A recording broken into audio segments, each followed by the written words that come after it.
But how do you build the economy with the corruption? Our major problem is corruption, greed, and we have MPs who are mainly prostitutes. See, my problem is being a Muchiga. I talk my mind.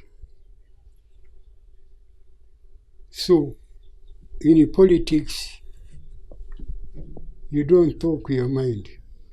Does the army need representation in the parliament? That's the first question.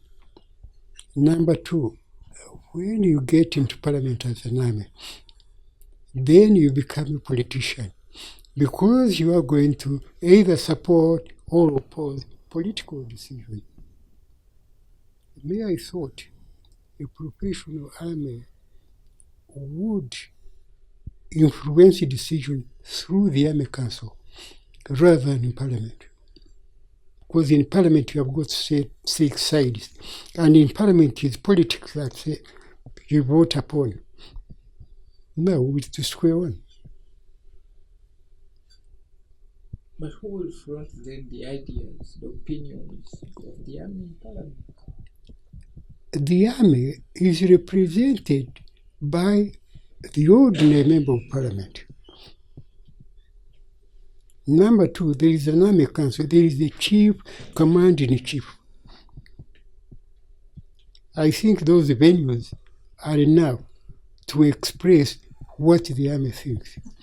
The moment you put them in Parliament, so it becomes political also. For Ugandans. But what are elections? What are elections? Really, me, I would have preferred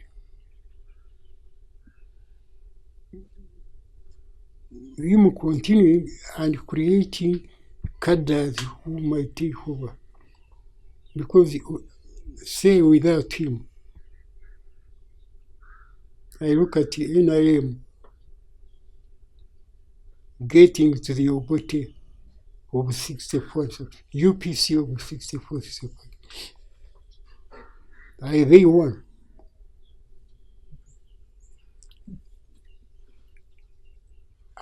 They won. And especially, what worries me is an outflow of politicians into one party. My belief is that to change a party must not only be in belief, but in the minds also. But we love eating. That's the whole question. Ugandans love eating. But how do you build the economy with the corruption? Our major problem is corruption, greed, and we have MPs who are mainly prostitutes. I think I was a political from youth. I grew up when my father was a chief, a royal chief. But I watched the British, I watched the politicians, and the headmaster is called me a politician. Yeah.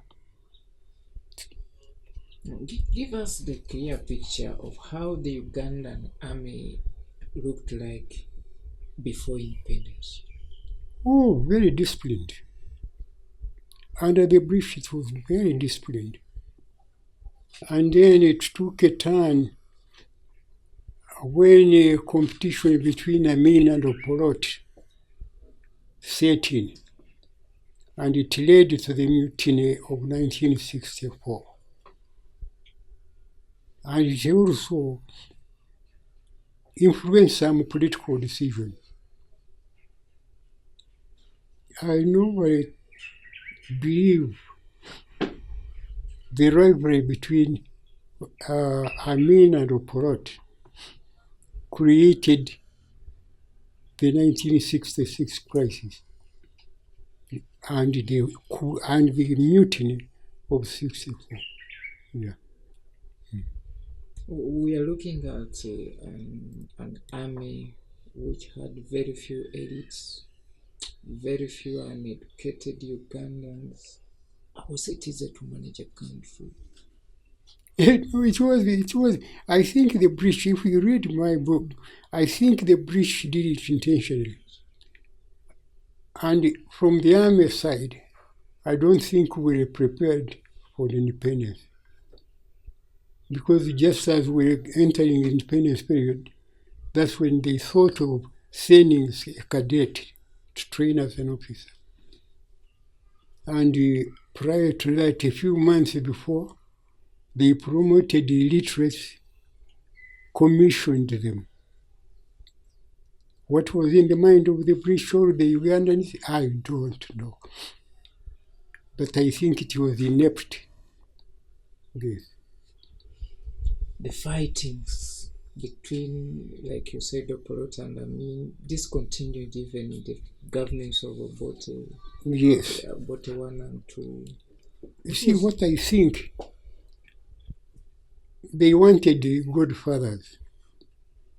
So Amin was picked by Obote, and Oporot had to get some support from the president, who unfortunately happened to be the Kabaka of Uganda.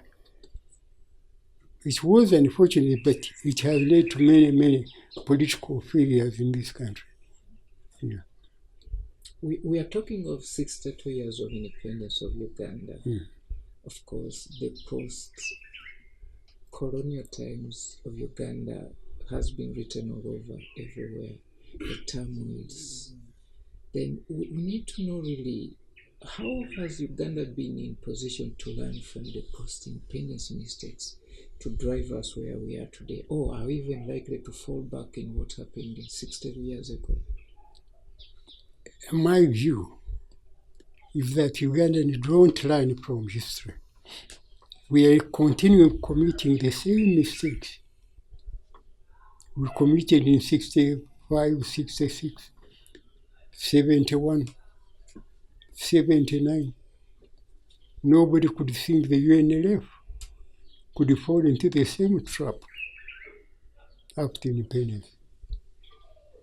That's my view. You mean we have not learned from our history? You see, we mix public interest with personal interest. I think that's our major problem in Uganda. Once we don't create a conviction, separate the two, we shall always fall into the same problem. What really caused the disunity and dysfunction in the governments, like in the past governments of Amin, Obote, in the army? What was the major cause of disunity and dysfunction in those armies? I think it is personal interest, as I'm saying. Somebody goes into government and makes his personal interest more important than the public interest. That's my view. Are you meaning recruiting people from one side? First, if we had patriots, they wouldn't consider tribe, region. What destroyed Obote 1 was that factor. A lot of regionalism, a lot of religious sentiments, then the personal interest. For example, Amin was a very good soldier. As soon as he was brought into the political arena, and then getting a lot of money from Congo via gold and the ivory, we went into that problem. So you still see this taking place today? Yeah, unless we change it to public interest, emphasizing patriotism, true patriotism. Because, for example, you can't be a good patriot and you become corrupt. You embezzle public funds. See, the point in Uganda, we We like people who praise. And usually, in my study of the 62 years, those who praise the most may be the most corrupt, most unpatriotic, real patriotism. Yeah. When you talk of 62, That's a very difficult question because here it is. I have not been in government for some time. I don't know what happens in there. But I think Ugandans still don't have the public interest as we should have. So I think he sees Uganda without him may not be as stable as it would be. That's my view. And again, the scrambling of the opponents, I don't see much from them. I don't see. He's a player playing alone in the field. Yes, if there is no one capable, because the way I see Uganda, the way President Museveni created it, it's very difficult for another one to rule this country stably in the near future. Of course, it is negative. We would want change, but change for what? And that is the issue. If the opposition is squabbling among themselves, what would happen if they form a government? Number two, I think you should have created some lieutenants to take over. In management, we say, once you're a good leader, you must create as good leaders after you. But does that give chance to democracy, where Ugandans still have the number one authority to elect who can lead them? But the problem with Uganda is that we have relied too much on military force than anything else. What are you meaning? Pardon? What are you meaning by? What I mean is that take Lule became president. He went in 68 days simply because he didn't have an army. Bisnaisa takes over. He goes, he didn't have an army. In other words, we have fronted the army in the management of state power. And to remove that will be very difficult. Oh, wow.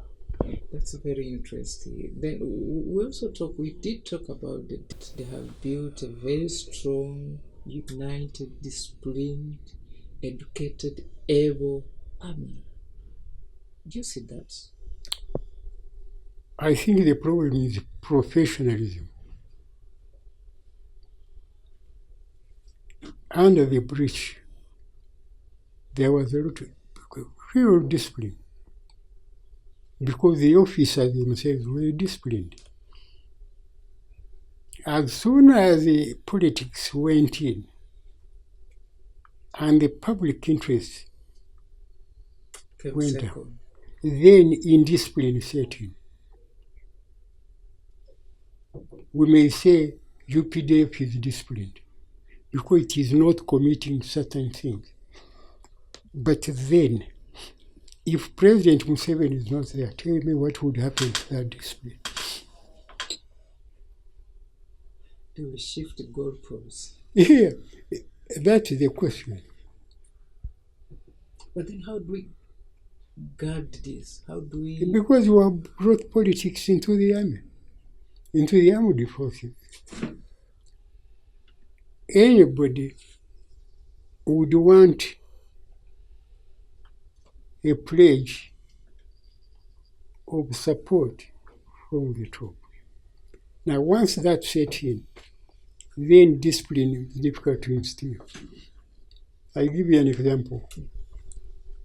When the politics came into the army after independence, each one looked whether he was a Westerner or a Northerner. But Okuli Banyarwanda came in. So, to discipline a Northerner when you are a Westerner becomes difficult, and vice versa. And that was the problem. Now, when the mutiny took place, they disbanded the army. I had trained them in Namaru for 6 months. Then it stabilized a bit. But politics played a big part within the discipline of the army. I was even going to ask to leave or drop off the towel of the army. I didn't choose. I was forced out. Because some power that maybe thought I was too dangerous. See, my problem is being a Muchiga. I talk my mind. So, in politics, you don't talk your mind. Do you feel you missed something to add on Uganda? Like, if they hadn't pushed you out, you had an agenda, you had a vision for the army of Uganda. And what was that? That is the main problem, you see. If you talked about discipline, now a politician does not mind about discipline. A politician minds about what support he has. Now, as long as you are in the middle for the best of the country, then you become an enemy. In Africa and elsewhere, you have read all those stories everywhere. If it wasn't the case, a soldier would not think of overthrowing a government. I'll give you an example. 66. It happened that somebody wanted political power. Wanted political power, but quietly. Then somebody somewhere who called a meeting. You have heard about the 2 officers who tried. Opoloto seemed to suggest that, and we said no. We are a professional army. And they left us in a meeting, went to carry out that operation using soldiers under my command. Luckily, that's why discipline is very important. Sergeant Major Adrisi Mustafa, who later became vice president, refused to take the orders in my absence. And the coup failed. That's why discipline is important, but when you bring in politics, then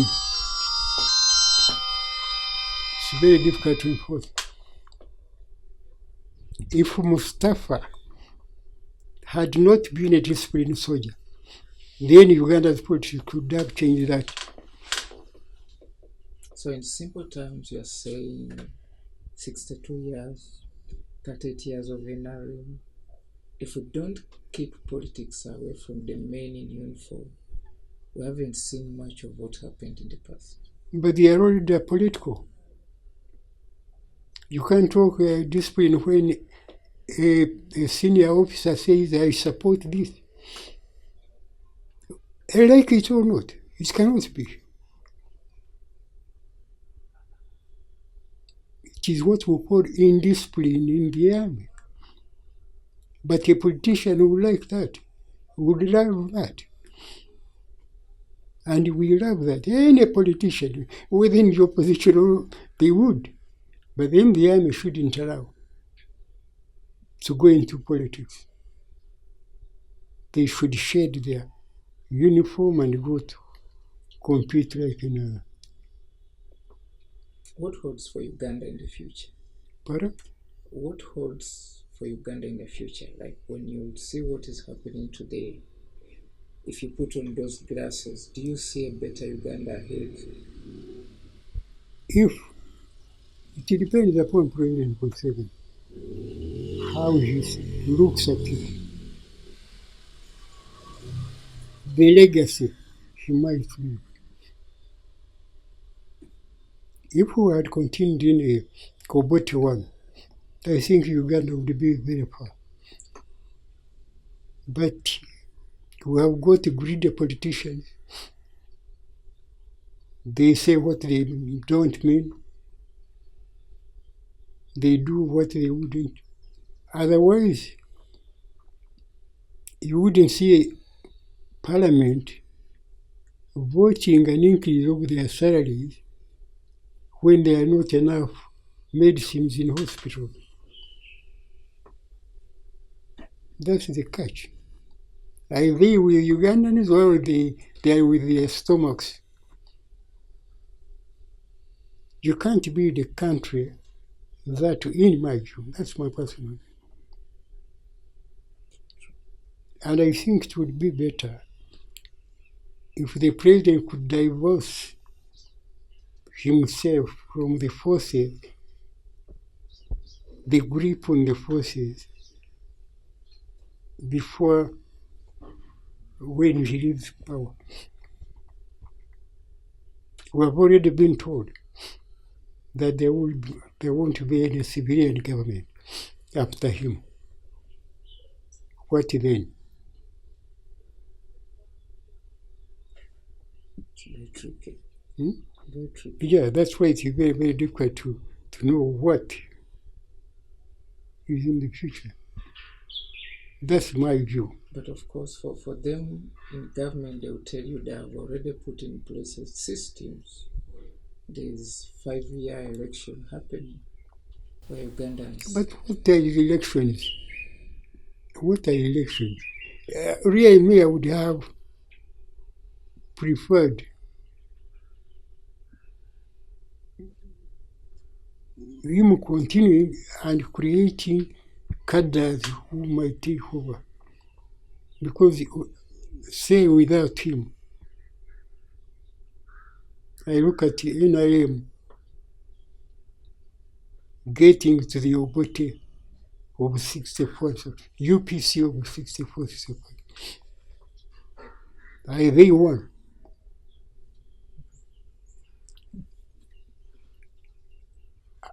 They won.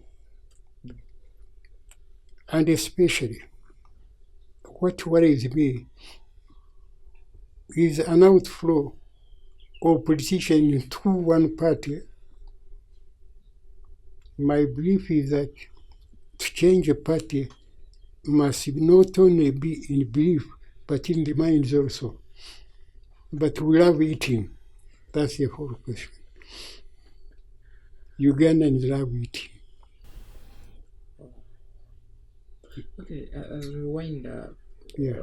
Is there anything, according to you, like, of course, we got independence. People have started questioning, was this really the independence we needed as a country?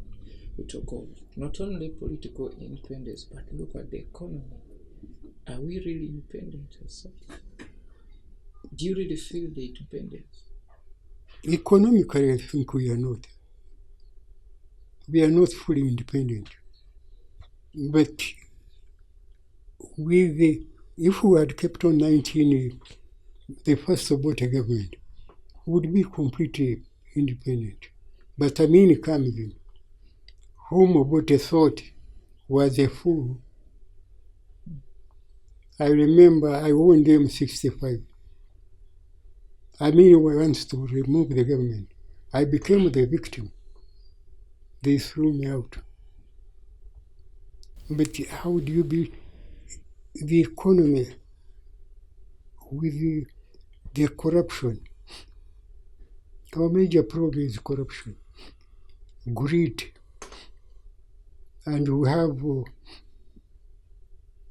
MPs who are mainly prostitutes. Frankly, I don't believe in changing parties unless you are really convinced. And those are the people who are the most dangerous, changing from party to party. They will pursue their personal interests, whether they are in government or not, and then it cannot build the country. I call them prostitutes because they buy prostitutes during the election. One says, eating is now, so pay us before you go into the parliament. I very really educated. The electorate does not know what they want. I don't think we have given them the education they need to cast a vote. Because now, our problem right now is corruption and buying of votes. The wrong people coming to parliament. They may blame me, but that's a fact.